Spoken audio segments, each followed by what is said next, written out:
The lottery slip trembled slightly in my weathered hands as I carefully filled in the familiar numbers that had become my quiet ritual for the past 4 years. 7, 14, 23, 31, 42. Each digit carried the weight of memory and love.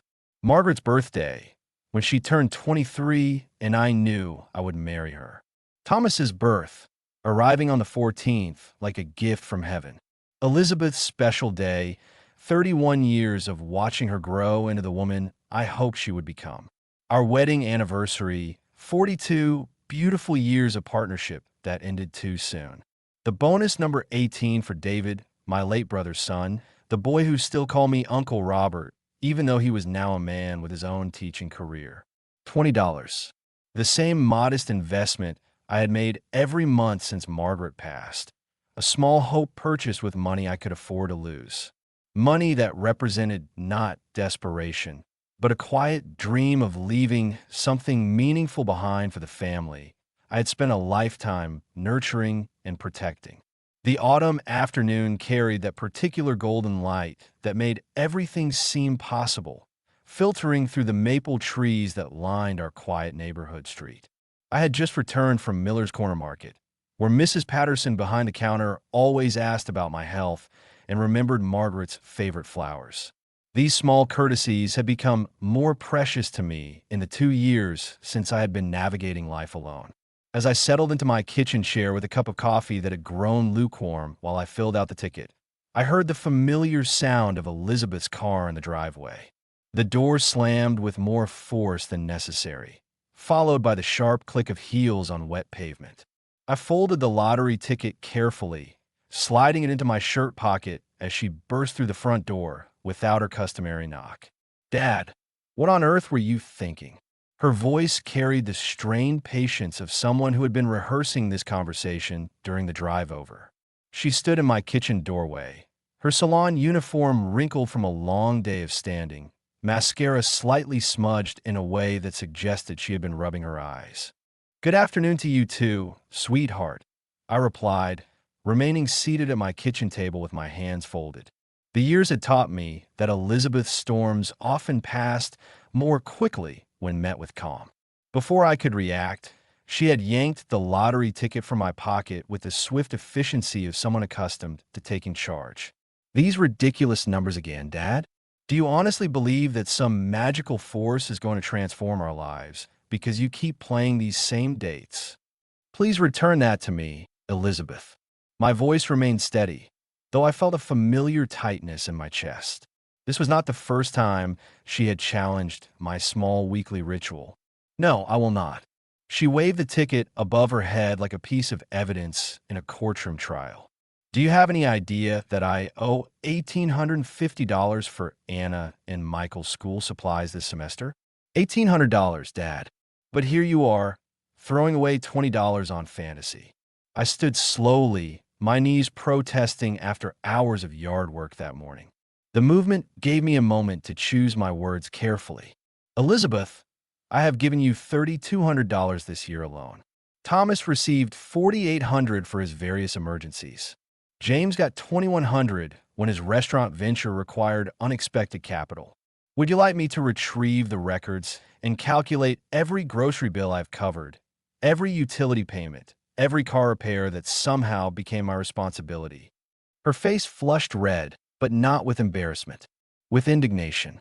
"That is completely different, Dad. That is family helping family during legitimate crises. And this," I said, retrieving my lottery ticket gently but firmly from her grasp, "is my money supporting my hope." "Your hope?" She laughed, but there was no humor in the sound. "Dad, you are 68 years old.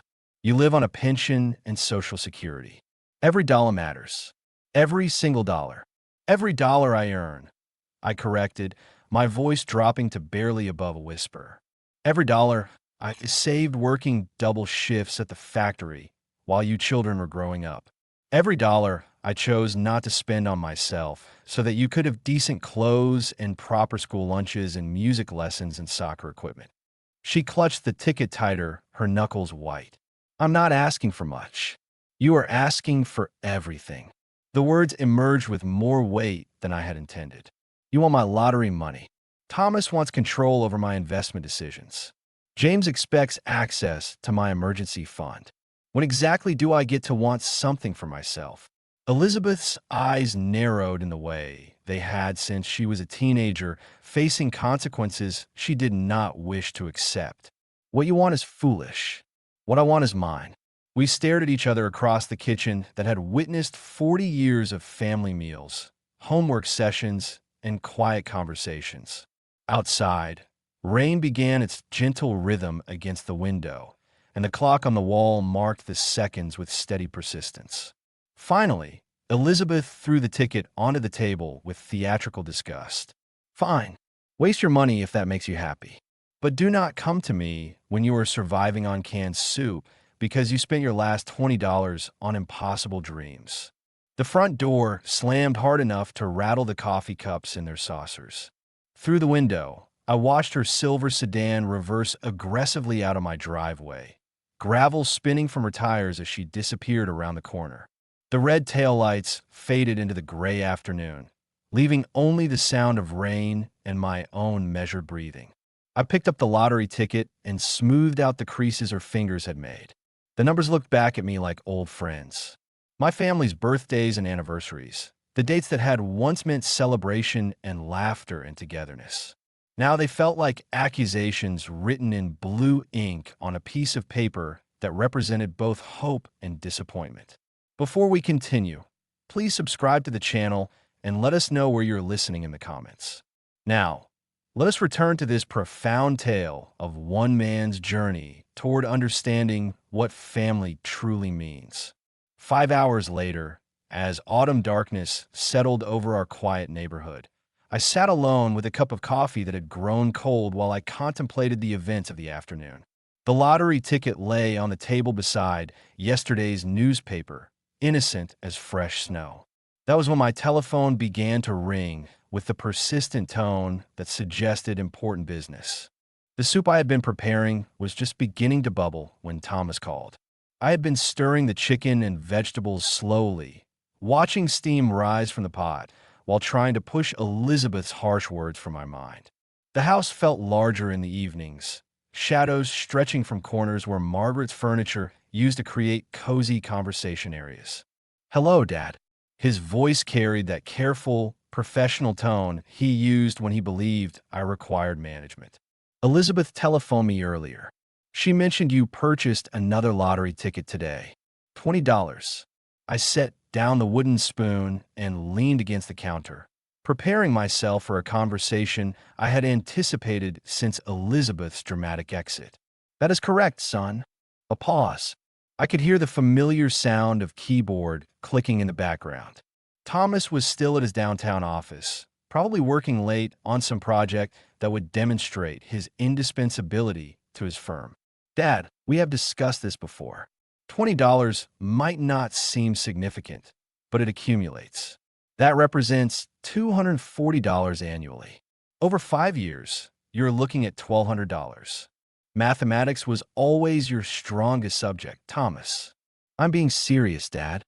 His voice sharpened with the authority of someone accustomed to having his expertise respected. "You're living on a fixed income. Every expenditure should be carefully evaluated and justified." I gripped the phone more tightly, feeling the familiar surge of frustration that came when my children treated me like a confused elderly man rather than the father who had guided them through their formative years. Like the $7,300 in credit card debt you could not manage last year, the debt I paid off so your credit rating would not be destroyed. Silence stretched between us then, filled only by the distant sound of office activity. That was different, Dad. That represented an investment opportunity that did not perform as projected. And this represents my investment in hope.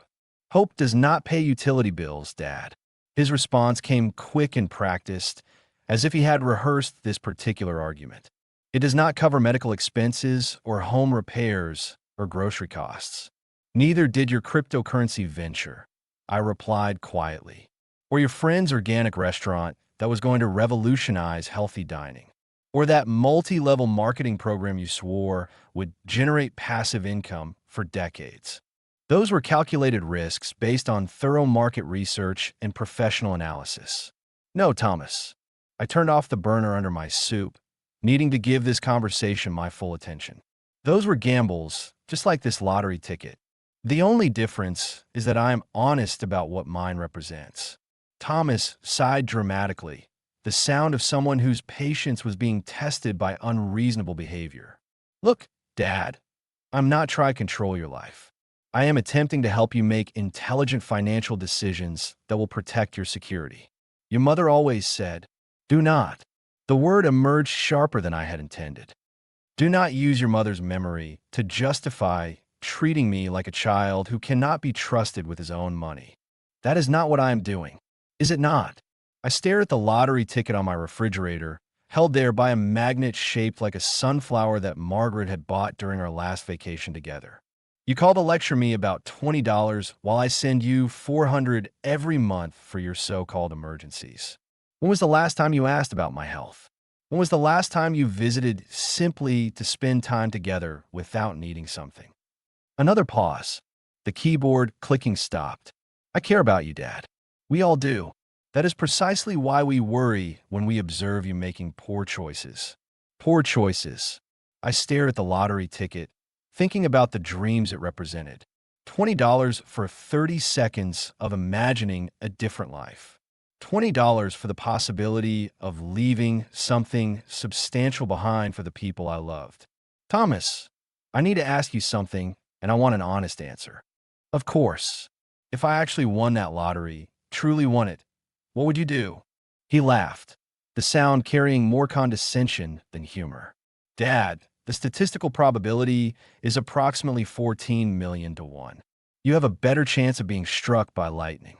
That is not what I asked you. A longer pause.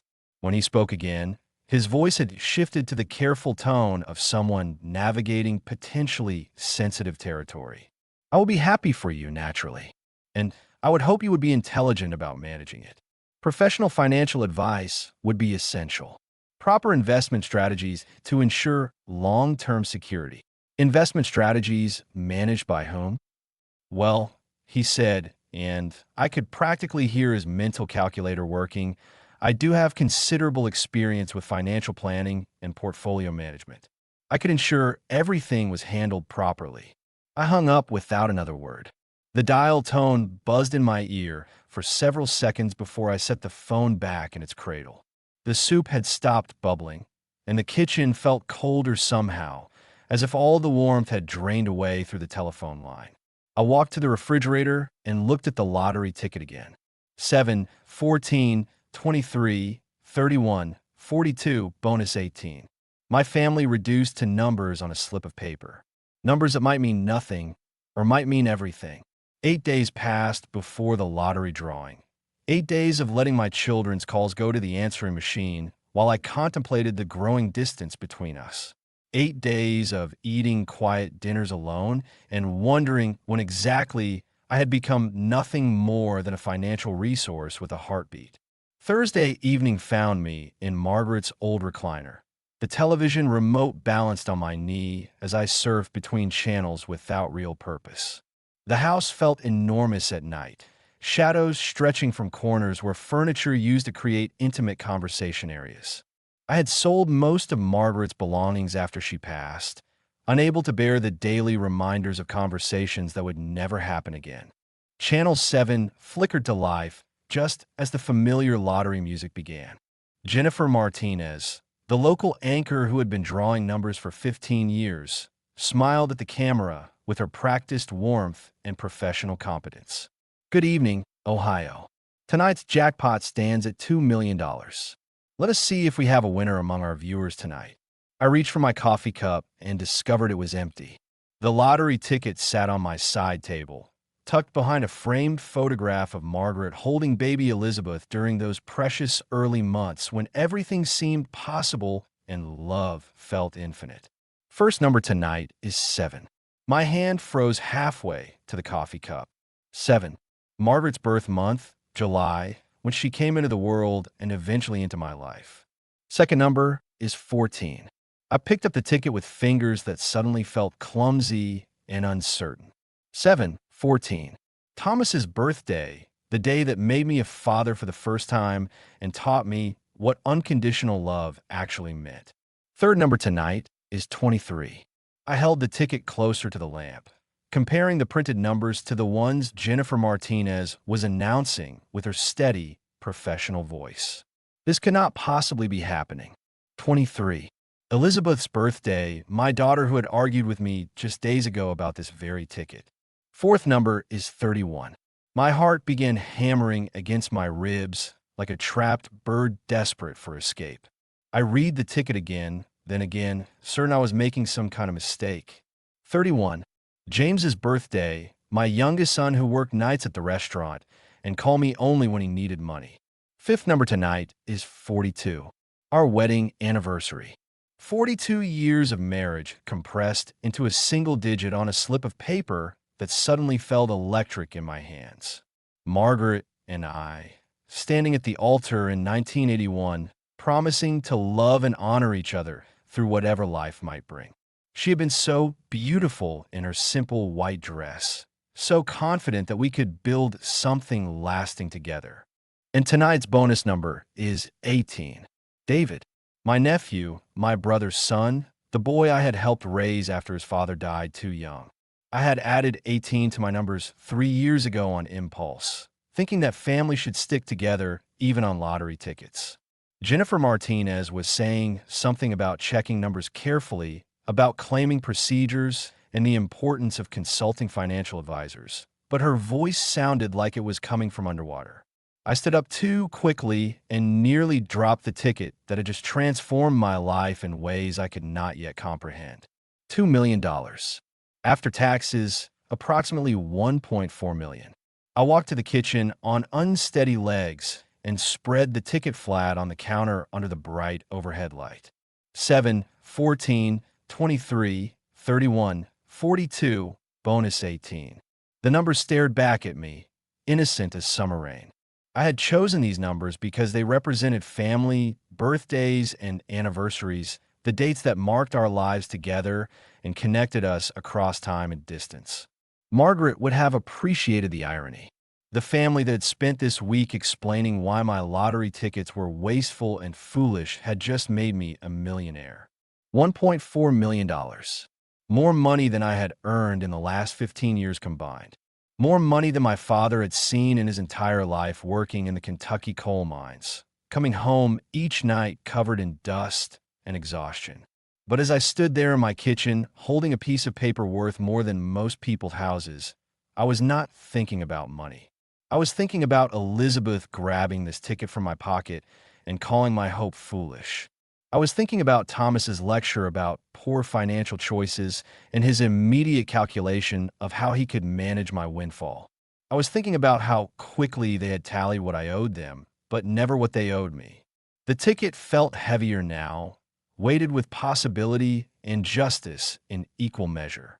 I walked to my bedroom and opened the small safe where I kept Margaret's jewelry and our important documents. The lottery ticket slipped inside, next to her wedding ring and the deed to the house we had purchased 40 years ago with dreams and determination. Before I closed the safe door, I looked at the ticket one more time. Tomorrow I would call my children. Tomorrow I would invite them to dinner at Romano's, our old family restaurant where we had celebrated birthdays and anniversaries for decades. Tomorrow I would discover who they really were when they believed there was nothing left for them to gain. The safe door clicked shut with a sound like a decision being made. Morning sunlight slanted through my bedroom window as I dialed the combination on the safe that held 40 years of precious memories. 3 turns right, 2 left, 1 right. The lottery ticket lay where I had placed it 12 hours ago, next to Margaret's engagement ring and our marriage certificate. $1.4 million reduced to a slip of paper smaller than a business card. I spread the necessary documents across my kitchen table like a general planning a campaign that would determine the future of my family relationships. Driver's license, social security card, the lottery claim form I had printed from their website at 6 in the morning after a sleepless night of contemplation. Everything needed to make this transformation from hope to reality official and irreversible. The drive to the state lottery office in Columbus took an hour through highways lined with autumn maples displaying their final burst of color before winter's arrival. I parked between a pickup truck that had seen better decades and a minivan covered with family stickers, then walked inside with my manila envelope tucked under one arm like a businessman carrying contracts that would change everything. The lottery office maintained the efficient atmosphere of a government building combined with the quiet excitement of dreams being realized. The receptionist, a middle-aged woman with kind eyes and a genuine smile, verified my appointment and directed me to a comfortable waiting area decorated with photographs of previous winners holding oversized checks. "Mr. Whitaker, congratulations." Maria Rodriguez appeared professional and competent, wearing a navy suit and the confident demeanor of someone who processed life-changing moments as part of her daily routine. Her office walls displayed framed photographs of ordinary people experiencing extraordinary moments, their faces bright with disbelief and joy. "Please have a seat. Let us verify your winning ticket." I handed her the slip of paper that had caused so much family turmoil without their knowledge. She scanned it under a special light, checked the numbers against her computer system, and nodded with professional satisfaction. "Confirmed. $2 million jackpot. October 15th drawing. You have the winning ticket, Mr. Whitaker." She looked up with genuine warmth. "How does it feel to be a millionaire?" "Like justice," I said, then caught myself. "I mean, quite surprising. Very surprising indeed." She smiled and began explaining the process with the patience of someone who understood that winners needed time to absorb their new reality. Federal taxes would take 37%, state taxes 4%, leaving me with approximately $1.4 million. I could choose annual payments over 20 years or a lump sum that would provide immediate access to the entire amount. The choice was simple. "Lump sum, please. I have specific plans for this money." Excellent choice for someone with clear intentions. Let me prepare the paperwork. For the next hour, I signed forms, provided identification, answered questions about tax, withholding, and bank deposits. Maria Rodriguez explained various services, media policies, and financial advisor recommendations. Everything felt surreal, bureaucratic procedures transforming abstract numbers into concrete wealth that would reshape my family's future. "Your check for $1.4 million, Mr. Whitaker." She handed me a piece of paper that weighed nothing but represented everything. "Congratulations again. Do you have any immediate plans for your winnings?" "Taking care of family," I said carefully. "The family that deserves it." I drove to Riverside Park afterward, finding a quiet bench overlooking the Scioto River where Margaret and I used to walk on Sunday afternoons. The check felt substantial in my hands despite its physical lightness.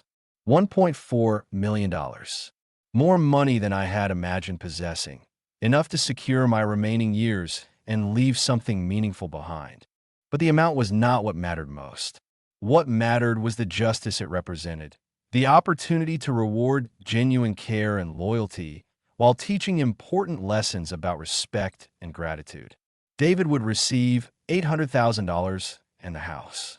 Enough to secure his future as a teacher, pay off his student loans, perhaps pursue the graduate degree he had mentioned during our last conversation. Money that would go to someone who demonstrated genuine affection without expectation of reward. The remaining $600,000 would cover my living expenses for whatever years remained, ensuring I would never again need to ask my children for anything. More importantly, they would never again have the opportunity to treat my financial needs as inconveniences to be avoided or manipulated for their own advantage. Autumn leaves drifted past my bench, carried by gentle river breezes that smelled of change and possibility. Tomorrow I would call my children one final time, inviting them to dinner for a conversation that would reshape our family forever. They would learn that actions have consequences, that love has value, and that the father they dismissed as foolish had been wiser than they ever imagined. I folded the check carefully and placed it in my wallet next to David's phone number. Tomorrow would bring the reckoning they had earned through their own choices, delivered with the dignity and fairness they had failed to show me. Saturday evening arrived with autumn's early darkness and the weight of decisions that would echo through generations. I sat in my car in Romano's parking lot, checking the lottery documents one final time. The winning ticket, the official claim verification, and the folded check that would change everything lay in my briefcase like evidence in a trial where I served as both judge and jury. Maria, our longtime waitress who had been serving our family for 15 years, seated us at the same round table we had occupied for countless celebrations. The irony was not lost on me that this table had witnessed Elizabeth's high school graduation dinner, Thomas's promotion celebration, and James's birthday parties when he still enjoyed spending time with his family. They arrived in their predictable patterns. Elizabeth swept in 15 minutes late, with Anna and Michael trailing behind like reluctant satellites. Anna, now 14, kept her earbuds in and never looked up from her phone. Michael, 11, immediately asked about the restaurant's Wi-Fi password. Neither child acknowledged my presence until Elizabeth prodded them with sharp reminders about proper respect for their grandfather. Thomas and Sarah arrived precisely on time, his punctuality as calculated as everything else in his carefully managed life. Sarah offered a genuine smile and squeezed my shoulder with warmth that felt authentic. She remained the only family member who seemed genuinely happy to see me rather than calculating what the evening might cost or provide. James sauntered in 20 minutes late, hair still damp from a quick shower, wearing the same leather jacket he had owned since college. He dropped into his chair with easy familiarity and immediately flagged Maria for a beer, offering no apology for his tardiness or explanation for the delay. "Sorry I'm late," he said casually. Traffic was murder getting across town. There had not been traffic in our small city on a Saturday evening since the factory closed 3 years ago, but no one challenged the obvious fabrication. We had all grown accustomed to James's casual relationship with punctuality and honesty. Maria took our drink orders while I watched my family settle into their familiar patterns. Elizabeth immediately opened her menu to the lowest price section, a habit that had developed since her divorce when money became tighter. Thomas studied the wine list like he was reviewing a financial prospectus, calculating cost per ounce and optimal value. James ordered the most expensive steak without glancing at prices, secure in his assumption that someone else would handle the bill. "So, Dad," Elizabeth began before we had even ordered appetizers, about the children's school expenses we discussed earlier this week. "Anna needs new soccer cleats, and Michael's science project requires supplies I simply cannot afford right now, with the salon being slow and winter approaching." "Mom, can we order dessert?" Anna interjected without looking up from her screen. "If Grandpa is paying," Elizabeth replied automatically, the response revealing her assumption about who would fund the evening's entertainment. Thomas cleared his throat with the authority of someone accustomed to commanding attention in boardroom meetings. "Actually, Dad, Sarah and I have been discussing your financial situation in detail. Those lottery tickets represent money thrown away. I could double your savings in the stock market within 6 months using proven investment strategies." "Here we go," James muttered, taking a long pull from his beer. "Investment advice from a guy who lost $7,000 on cryptocurrency last year. That was a calculated risk based on extensive market research." Thomas shot back with the defensive tone of someone whose expertise had been questioned. "Unlike gambling on random lottery numbers with astronomical odds." "Trust me, I understand gambling," James said with the casual authority of someone who had learned expensive lessons. "I spent 2 years studying poker tables and probability calculations. The house always wins, Dad. Always." Sarah attempted to mediate with the diplomatic skills she had developed during years of family gatherings. "Perhaps we could simply enjoy dinner without discussing Dad's financial decisions." "Without discussing Dad's poor decision-making," Elizabeth corrected, her voice carrying the edge of someone who had been storing grievances for weeks. "While he is purchasing lottery tickets, I am choosing between groceries and gasoline." Michael looked up from his tablet long enough to ask, "Can we go home now?" "This is boring." I sipped my coffee and observed them dissecting my life choices with the efficiency of accountants auditing a suspicious expense report. Every concern was financial. Every suggestion involved redirecting my money toward their needs. Every criticism assumed I was too old, too confused, too out of touch to manage my own affairs responsibly. The main courses arrived, and the conversation shifted to complaints about their jobs, their debts, their endless requirements for assistance that somehow always traced back to my wallet. James mentioned rent difficulties. Thomas hinted at business expansion opportunities requiring capital investment. Elizabeth calculated aloud how much the children's Christmas gifts would cost this year. Not once did anyone ask about my health, my loneliness since Margaret's death, or my memories of their mother. Not once did anyone express gratitude for the thousands of dollars I had provided over the past year. They spoke about me as if I were absent, debating my competence and my resources as if I could not hear every word. When Maria brought the check, I pulled out my credit card with hands that felt steadier than they had in months. My children watched with the focused attention of auditors reviewing expense reports, their eyes tracking every movement as if calculating the evening's cost. "Thank you for dinner, Dad," Elizabeth said, already gathering her purse and children for a quick departure. "Consider what I said about my investment proposal," Thomas added. "I will send you some research materials that explain the opportunities you are missing." James simply nodded and headed for the door, probably concerned about being late for his evening shift at the restaurant. I sat alone at the table after they had scattered to their cars like leaves in an autumn wind, surrounded by empty plates and the lingering scent of Sarah's perfume. She had been the only one to hug me goodbye, the only one to whisper, "Take care of yourself," with genuine concern. The restaurant continued its Saturday evening rhythm around me. Other families laughing and talking, grandparents playing with grandchildren who actually acknowledged their existence and seemed to enjoy their company. Maria approached with a coffee pot and her familiar smile. "Refill, Mr. Whitaker?" "No, thank you, Maria. I believe I've learned everything I need to know tonight." Sunday morning brought clarity with the autumn sunrise streaming through my kitchen windows. I sat at my table with a fresh cup of coffee, yesterday's newspaper, and the absolute certainty that my children had failed their test without even realizing they were being evaluated. Last night's dinner had confirmed what I had begun to suspect during recent months. My 3 children viewed me as nothing more than a convenient bank account with occasional withdrawal privileges. The only emotions they displayed were frustration at my reluctance to hand over money and annoyance at having to request it indirectly. I opened a fresh notebook to a clean page and wrote 3 names across the top: Elizabeth, Thomas, James. Below each name, I began designing situations that would give them one final opportunity to demonstrate they deserved a single dollar of my lottery winnings. Elizabeth's test needed to address her self-centeredness and her assumption that my resources existed solely for her convenience.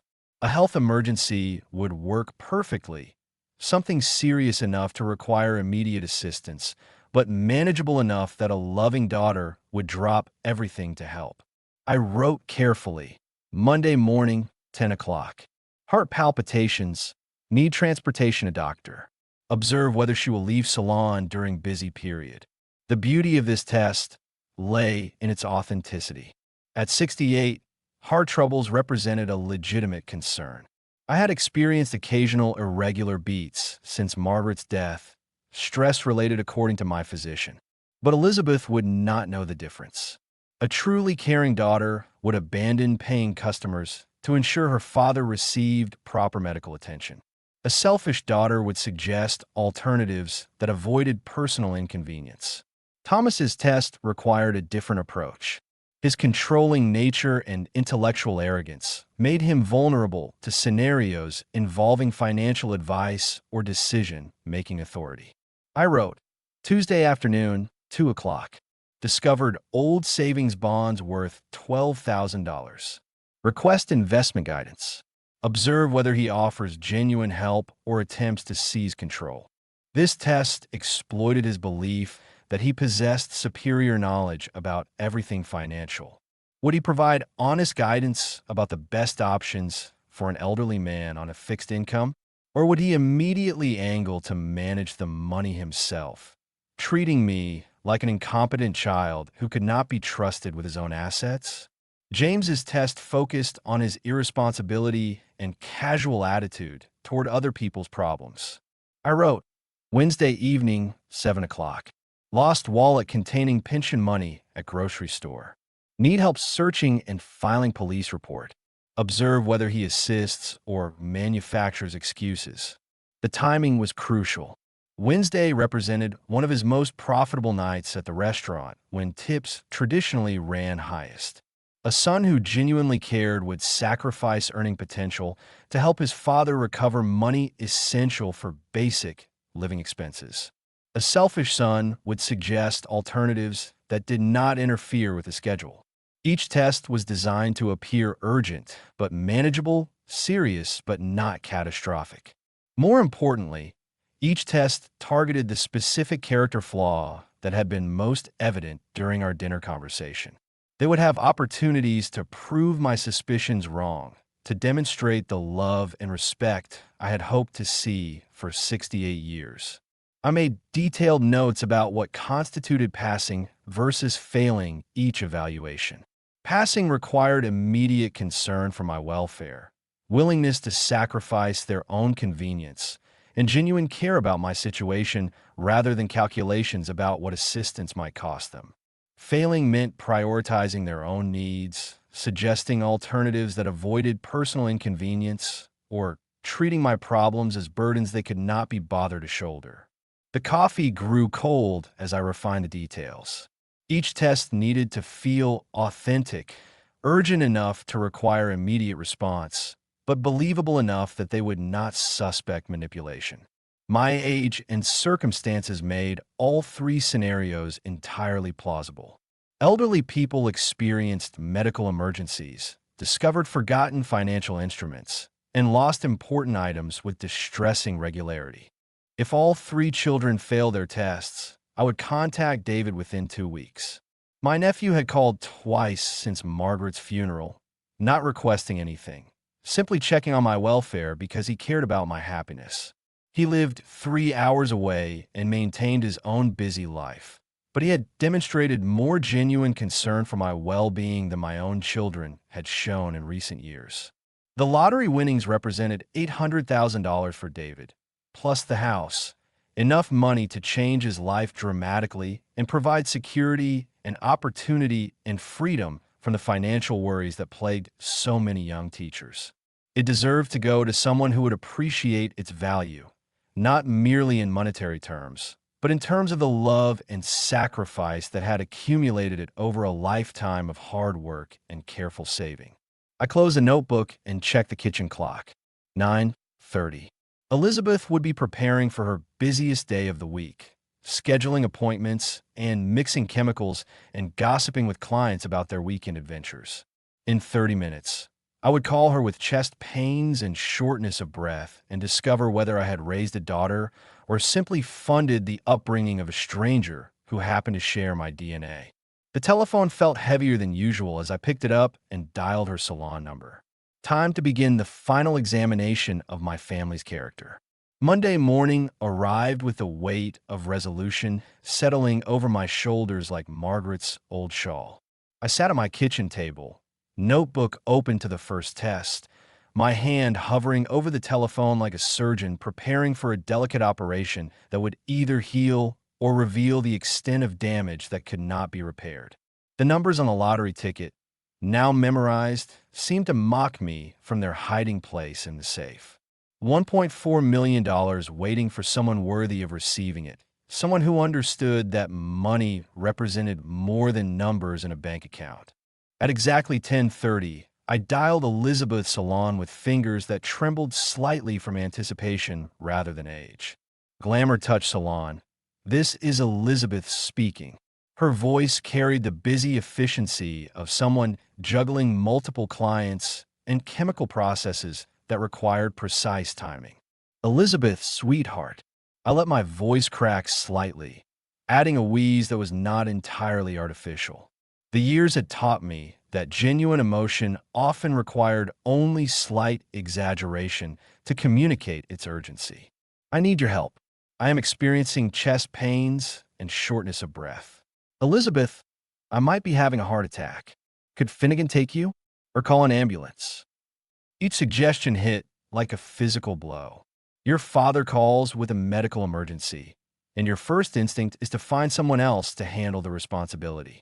I gripped the phone tighter, maintaining the breathless tone while rage built behind my careful facade. Thomas is at work. An ambulance costs $300. I only need 30 for a taxi. Dad, I really cannot leave right now. Mrs. Henderson is our biggest tipper, and she specifically requested me for this appointment. She paused, and I heard her speaking to someone else. Yes, Mrs. Henderson, another 10 minutes under the heat lamp. When she returned to our conversation, her voice carried a different energy entirely. Actually, Dad, since we are talking, could you possibly lend me $80? There is this dress at Macy's for the salon's anniversary party next week. All the other stylists are wearing designer outfits, and I cannot show up looking cheap compared to them. The silence stretched between us while her words penetrated my consciousness like cold water. Her father calls with chest pains, requiring $30 for life-saving medical transportation, and she responds by requesting $80 for a dress to impress her coworkers.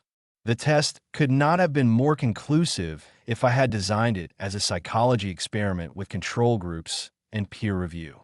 Dad, are you still there? The dress is on sale, but only until tonight, and I really need to look professional for this event. I am here. My voice had gone flat, the performed breathlessness replaced by genuine emptiness. The dress sounds lovely. So, can you transfer the money? I have Mrs. Henderson under the dryer for another few minutes, but I could run to the mall after work if you send it to my account. I looked down at my notebook, pen poised over the space marked Test 1, Elizabeth. The results were crystal clear. When faced with her father's medical emergency, she had prioritized hair appointments and dress shopping. When asked for $30 to potentially save my life, she had requested $80 for vanity. Elizabeth, I will figure something out, I said quietly. Perfect. About the dress money, then. I hung up before she could finish. The kitchen felt colder somehow, as if Elizabeth's selfishness had leaked through the telephone lines and poisoned the very air. I picked up my pen and wrote carefully. Test 1 failed. Prioritize client appointments and personal shopping over father's potential heart attack. Requested money for dress while refusing emergency assistance. Outside my window, autumn leaves drifted past like the remnants of everything I had believed about my family. One test completed, 2 remaining. But I already suspected what the results would reveal. Tuesday afternoon brought the second test, and with it the systematic destruction of any remaining illusions about the people I had spent decades nurturing and supporting through every crisis and celebration. I spread old bank statements and investment papers across my desk, creating the perfect backdrop for confusion about modern financial options. At exactly 2:20, I called Thomas's office with the uncertainty of an elderly man overwhelmed by choices he did not fully understand. Pinnacle Financial Solutions, Thomas speaking. His voice carried the crisp professionalism of someone comfortable with authority and accustomed to having his expertise respected without question. Son, I am quite confused about all these investment options available today. I let bewilderment color my words, playing the befuddled elderly man with perfect authenticity. I could really use your expertise to help me understand my choices. Of course, Dad. What exactly is going on? I heard the familiar sound of keyboard clicking in the background, the subtle multitasking of someone accustomed to handling multiple priorities simultaneously while maintaining professional competence. I have some savings sitting in a basic checking account earning essentially nothing. Interest rates are terrible these days. All these advertisements about cryptocurrency and stock markets had me completely confused. I trailed off deliberately, painting the perfect picture of an overwhelmed senior citizen facing financial decisions beyond his comprehension. The keyboard clicking stopped abruptly. How much money are we discussing, Dad? Not, what are your financial goals? Not, what is your risk tolerance? Not, when might you need access to these funds? Just how much money?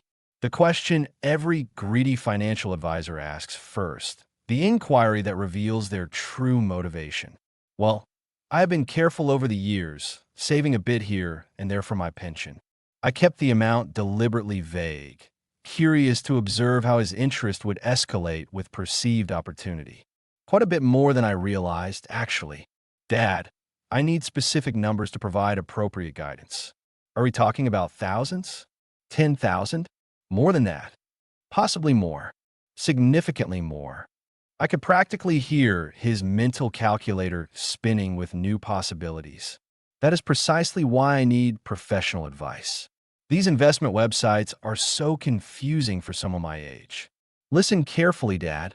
His voice shifted to lecture mode, the tone he used when explaining technology to people he considered intellectually inferior.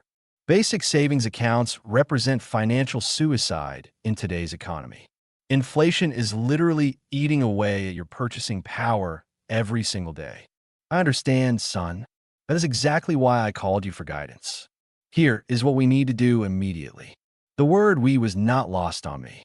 Transfer complete control of the account to me, and I will move everything into a diversified cryptocurrency portfolio. I could potentially triple your money within 6 months using advanced trading algorithms. There it was. Not education about my options. Not guidance about risk assessment. Not suggestions for my consideration. An immediate demand for complete control of assets he had learned about 30 seconds earlier. Control of the account? I let confusion creep in my voice. I thought you would simply give me advice about my options. Dad, you do not understand modern investing. It requires constant monitoring, split-second decisions, complex analysis of market trends. You cannot possibly expect to manage sophisticated financial instruments at your age. At my age, as if turning 68 had automatically erased decades of financial responsibility, as if the man who had managed a household budget for 40 years while raising 3 children was suddenly incompetent to make his own decisions. I could set up automatic transfers, he continued, his voice gaining momentum with each word. Power of attorney for investment decisions. You would still have access to spending money for daily expenses, but the real assets would be properly managed by someone who understands market dynamics. Properly managed by you. By someone who understands modern financial markets, Dad. Someone who will not waste money on ridiculous lottery tickets that demonstrate a fundamental misunderstanding of probability and risk management. The lottery comment stung with particular sharpness, considering those ridiculous lottery tickets had just made me wealthier than he could imagine.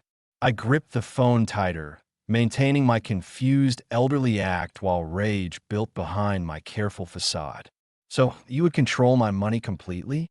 For your own protection and financial security.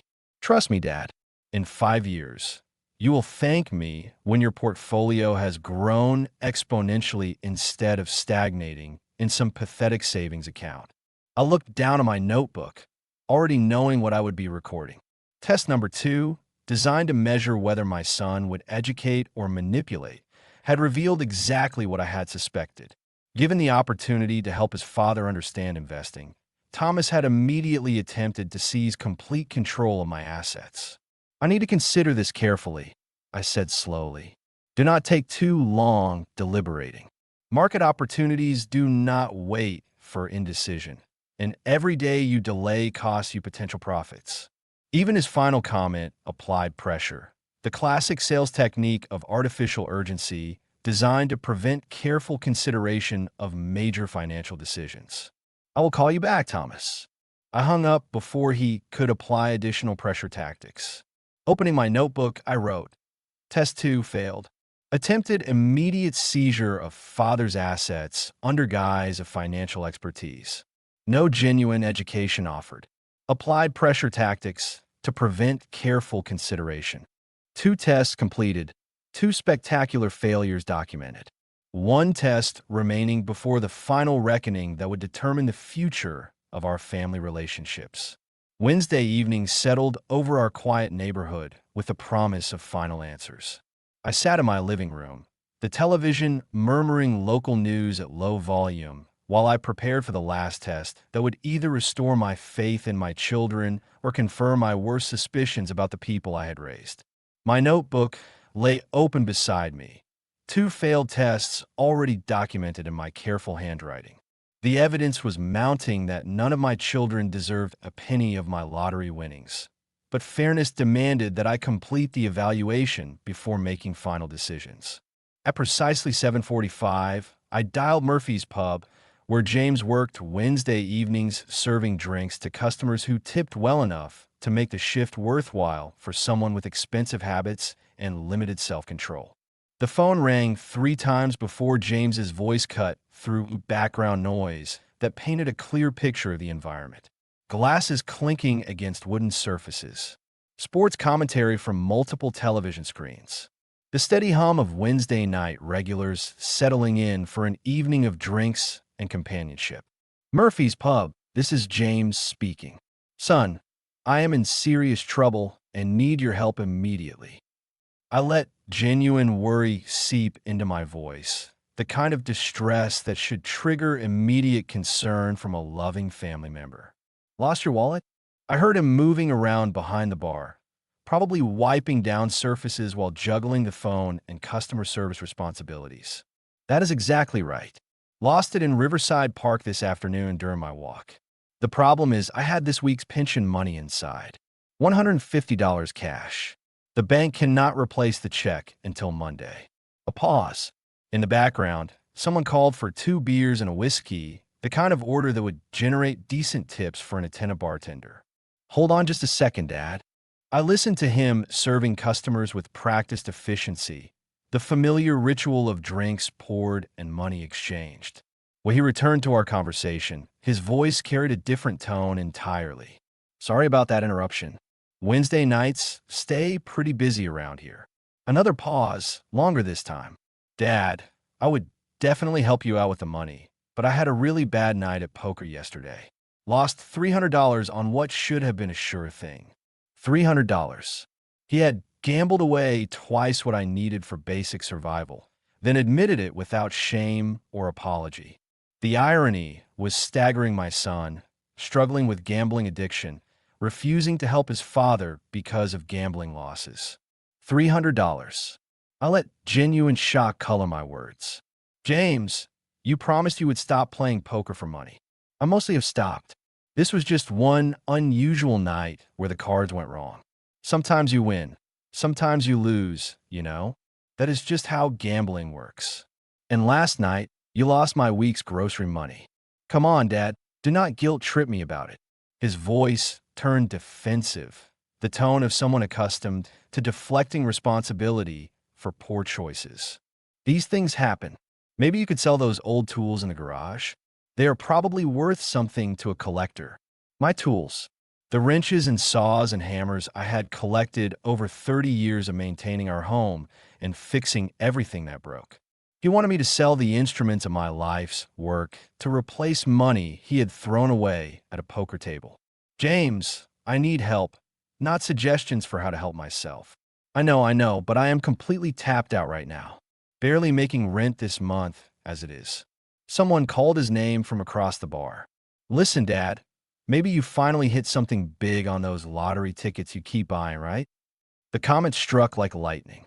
There I sat, holding a $1.4 million lottery ticket, listening to my gambling-addicted son mock my lottery habit while refusing to help me recover pension money. The cosmic joke was almost too perfect to believe. If only he knew that their foolish father had already achieved what they considered impossible, had already won more money than they could comprehend. The lottery tickets are probably a waste of money, he continued, echoing his siblings' constant criticism. But hey, maybe tonight will be your lucky night for once. So you cannot help me? Dad, If I had the money, I would give it to you without question. But 300 down is 300 down. I am working extra shifts just to cover my basic expenses. Working extra shifts to cover expenses because he had gambled away his income. The pattern was clear: irresponsibility leading to financial crisis. Then requesting help from the father he considered foolish for buying lottery tickets. I understand, James. Maybe hit up Thomas. He's got that fancy corporate job and plenty of money to spare. Pass the responsibility to someone else. Never accept accountability for your own choices. Never sacrifice personal comfort for family when sacrifice might prove inconvenient. I will figure something out, I said quietly. Sorry, Dad. Really sorry.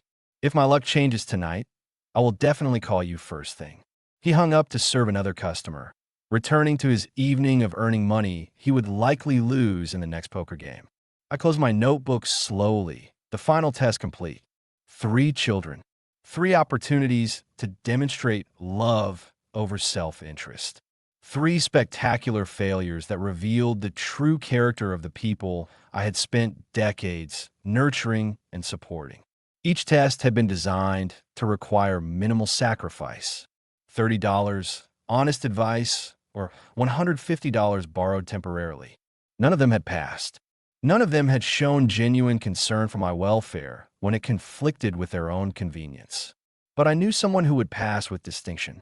David's phone number sat in my contact list, added 2 years ago after Margaret's funeral, when he had driven 3 hours simply to make sure I was managing grief appropriately.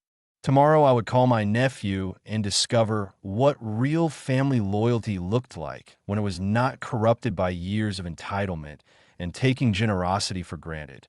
Thursday evening brought David's call like an answer to prayers I had not realized I was praying. I sat in Margaret's old recliner, the notebook containing 3 documented failures closed on my lap, staring at the fireplace where we used to spend autumn evenings planning our future and dreaming about our children's potential. The silence felt heavier than usual, weighted with the knowledge that I had raised 3 strangers who happened to share my blood, but not my values.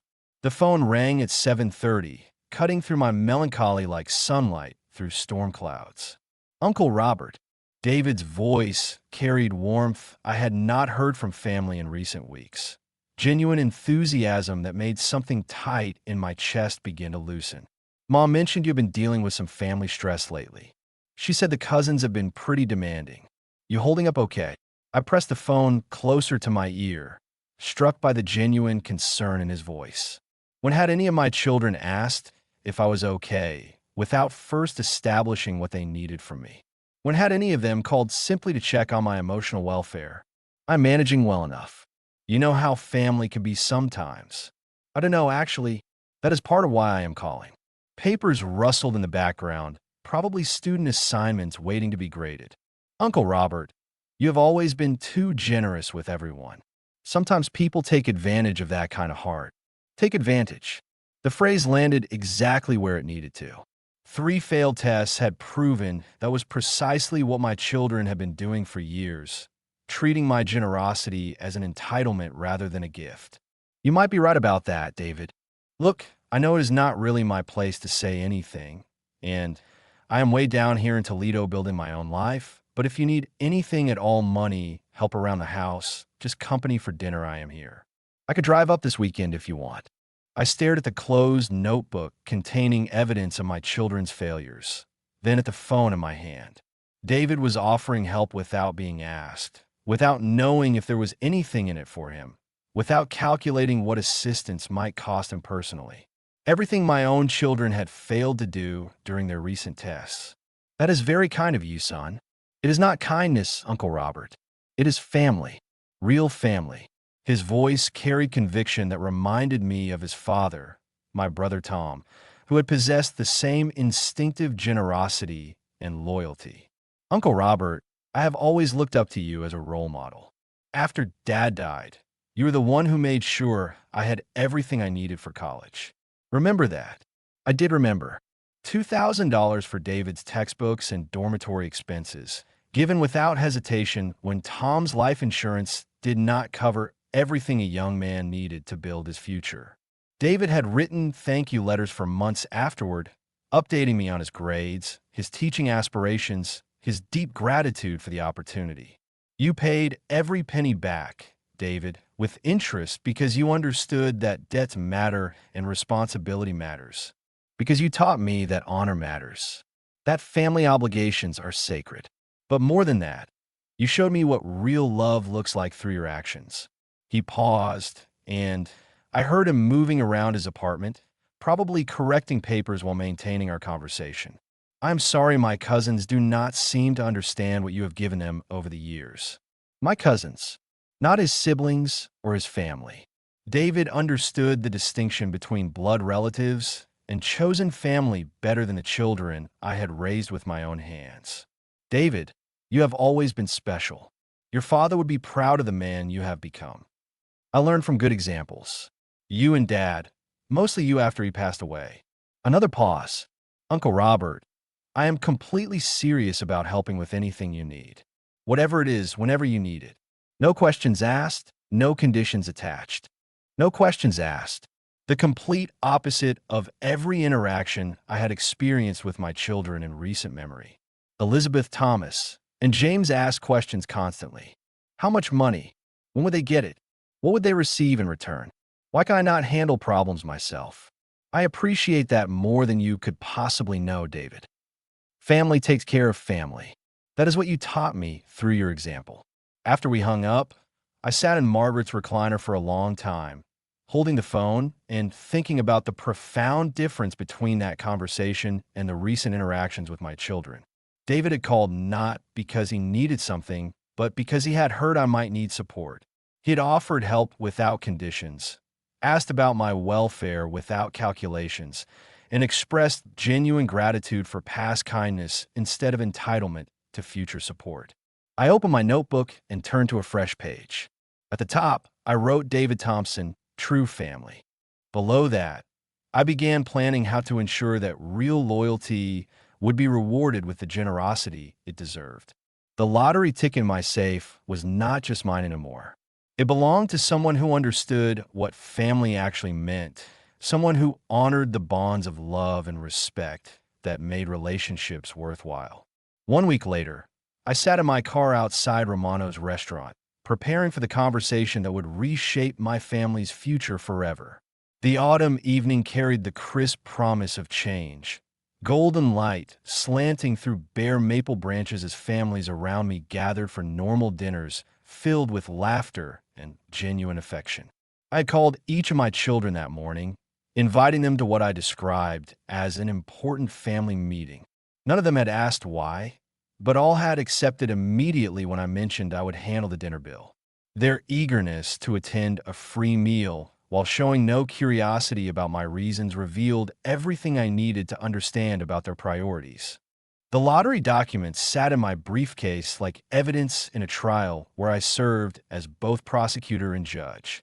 The winning ticket, the official verification from the State Lottery Commission, and the bank check for $1.4 million that would change everything. They arrived in their predictable patterns, each entrance revealing character traits I had somehow failed to notice during decades of unconditional love and support. Elizabeth rushed in 15 minutes late with Anna and Michael, immediately apologizing for traffic while checking her phone for salon emergencies. Thomas appeared precisely on time with Sarah, his punctuality as calculated as everything else in his carefully managed existence. James sauntered in 20 minutes late without explanation or apology, wearing the same leather jacket that had become his uniform for avoiding adult responsibilities. Maria seated us at our traditional table in the back corner where we had celebrated birthdays and graduations and promotions for 20 years. The irony was not lost on me that this table had witnessed so many moments of family joy back when my children still believed I had wisdom worth hearing and stories worth remembering. So, Dad, Thomas began after we had ordered drinks, what is this important meeting about? It is unusual for you to call us all together like this. Just wanted to see everyone, I replied, cutting my chicken with deliberate precision while observing their faces for signs of genuine interest in spending time together. The conversation followed entirely predictable channels. Elizabeth mentioned Anna's upcoming school expenses and Michael's need for new winter clothes. Thomas hinted at business opportunities that required capital investment. James complained about slow nights at the restaurant affecting his tip income. None of them asked about my health, my loneliness, or how I had been spending my days since our last gathering. When Maria brought dessert apple pie for the grandchildren, coffee for the adults, I knew the moment had arrived to deliver justice with the dignity and fairness they had failed to show me. I have something important to tell you all. I set down my coffee cup with steady hands, my voice carrying the authority of someone who had made peace with difficult decisions. I won the lottery 3 weeks ago. Complete silence descended over our table like a heavy curtain. Even Anna and Michael looked up from their electronic devices, sensing that something significant was happening in the adult world they usually ignored. Won what lottery? Elizabeth's voice carried the skeptical tone of someone accustomed to disappointment and unfulfilled promises. I reached into my jacket and placed the winning ticket on the table with the ceremony it deserved. $2 million. October 15th drawing. These are the numbers I have played every week for 4 years. Thomas grabbed the ticket first, studying the numbers with the intense focus of someone calculating new possibilities. These are family birthdays. Mom's, yours, ours. David's too. He looked up with growing understanding. $2 million. $1.4 million after taxes. I corrected quietly. James's voice cracked slightly with disbelief. Dad, are you actually serious about this? I pulled out the lottery commission verification and the bank check, spreading them across the table like evidence in a trial. $1.4 million. Right here in black and white. The transformation was immediate and entirely predictable. Elizabeth's eyes filled with tears not of joy for my good fortune, but of desperate calculation about how this windfall might solve her financial problems. Thomas leaned forward with the aggressive posture of someone preparing to take charge of a situation that required his expertise. James stared at the check with the focused attention of a gambler, seeing his salvation materialize. Dad, this is absolutely incredible news, Elizabeth said, reaching across the table as if to touch the documents that represented her deliverance. We need to be smart about this money. The children's college funds, my mortgage payments. Actually, Thomas interrupted with characteristic authority. The priority should be proper investment strategy. Dad, you will need professional financial management to protect this wealth. Wait just a minute, I said quietly, and something in my tone made them both stop talking. Before anyone begins planning how to spend my money, let me tell you about the past 3 weeks. I looked at each of them in turn, my voice steady with the confidence that comes from moral certainty. I tested you, all 3 of you. Confusion flickered across their faces like shadows from a dying fire. Elizabeth, Monday the 21st.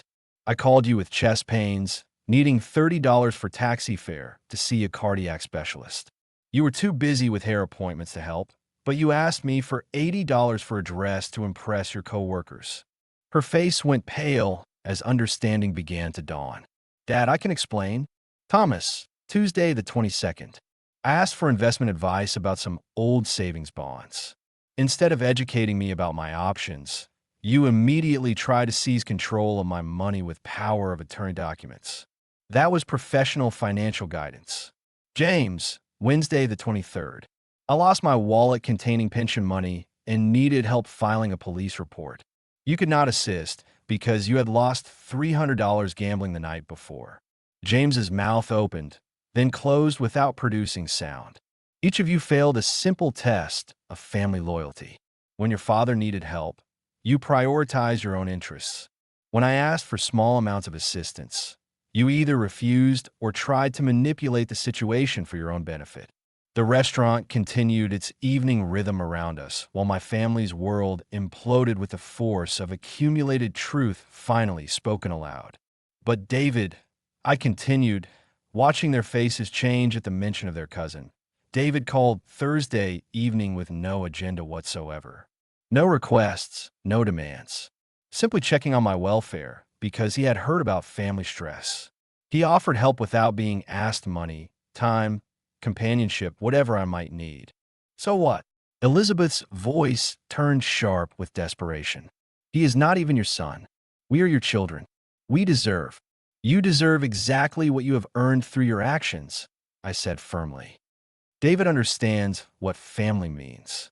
Real family built on love and respect rather than financial transactions. I stood up slowly. My decision crystallized into action that felt both necessary and liberating. David will receive $800,000 and a house. He has earned this inheritance through genuine care and respect, qualities you have failed to demonstrate. The explosion was immediate and entirely predictable. Elizabeth began crying real tears this time, mixed with rage and desperation about opportunities lost through her own selfishness. Thomas started calculating legal challenges, his voice rising with indignation about fairness and family obligations that he had never honored himself. James simply stared at the table, understanding finally settling over his features like a slow-moving storm. "Dad, you cannot be serious about this." Elizabeth sobbed with the dramatic flair of someone who had never faced real consequences for selfish behavior. "We are your children, your flesh and blood. Children who treated me like a bank account with legs.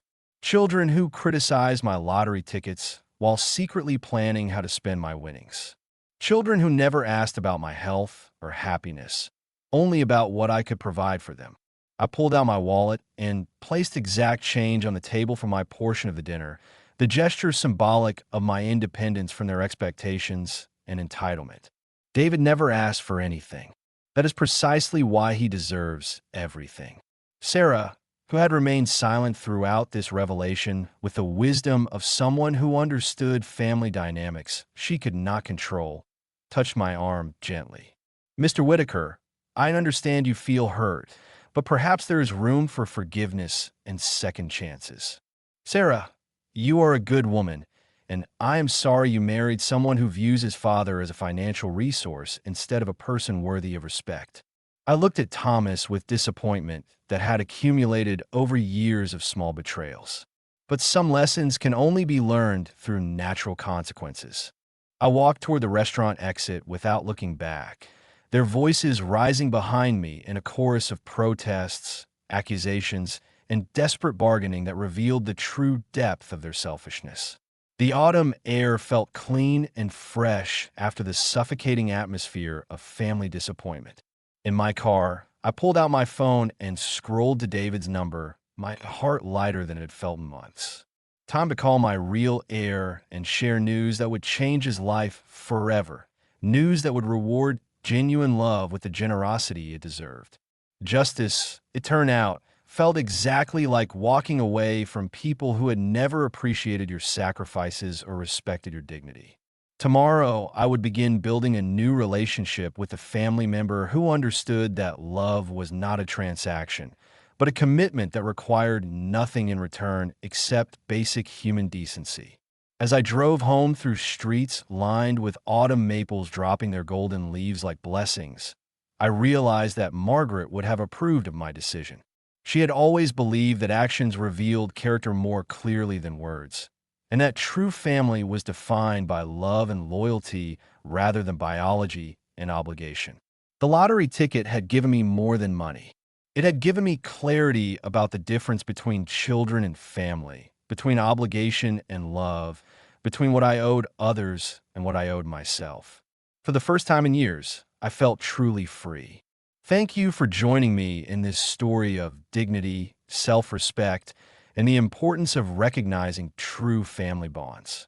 If this tale resonated with your own life experiences, I invite you to subscribe for more thoughtful narratives that explore the complexity of relationships, loyalty, and standing up for what is right. Please share your thoughts in the comments below. I read every response and truly value the wisdom our community brings to these conversations. Your stories and insights help others who may be facing similar challenges with family dynamics and the difficult balance between generosity and self-respect.